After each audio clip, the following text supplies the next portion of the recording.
വാഴയും കപ്പയും പരുത്തിയും പച്ചക്കറികളുമൊക്കെ കൃഷി ചെയ്തു വന്ന നാമക്കല്ലിലേക്ക് 1975 കോഴി വളർത്തൽ വ്യവസായം എത്തുന്നത്.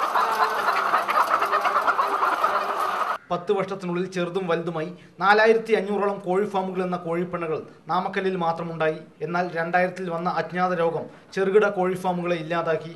ഇപ്പോൾ 50,000 മുതൽ 7 ലക്ഷം വരെ കോഴികൾ വളർത്തുന്ന 750ഓളം ഫാമുകളാണ് നാമക്കല്ലിലുള്ളത്. 750 மட்டும் 2 கோடி கோழிகள் இருக்குங்க. டெய்லி 2 கோடி முட்டைகள் வருது. மேக்ஸிமம் பார்த்தீங்கன்னா ஒரு 20 to 25% கேரளாவில் கன்சம்ஷன், மீதி தமிழ்நாட்டில் கன்சம்ஷன்.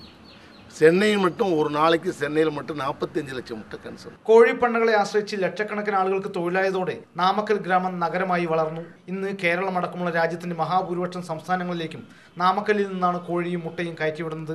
ഇത്തരം കോഴിപ്പണ്ണകളാണ് നാമക്കല്ലിന്റെ മുഖച്ഛായ തന്നെ മാറ്റിയത്. കോഴികളും കോഴിമുട്ടകളുമാണ് നാമക്കല്ലിന്റെ സാമ്പത്തിക രംഗത്തെ ഇപ്പോൾ നിലനിർത്തുന്നത്. 10 ലക്ഷത്തോളം പേരാണ് കോഴികളെയും കോഴിപ്പണ്ണകളെയും ആശ്രയിച്ച് ഇവിടെ കഴിയുന്നത്. നാമക്കല്ലിൽ നിന്ന് ക്യാമറാമാൻ മനോജ് പേരാമ്പ്രയോടൊപ്പം ജി പ്രസാദ് കുമാർ, അമൃത ന്യൂസ്.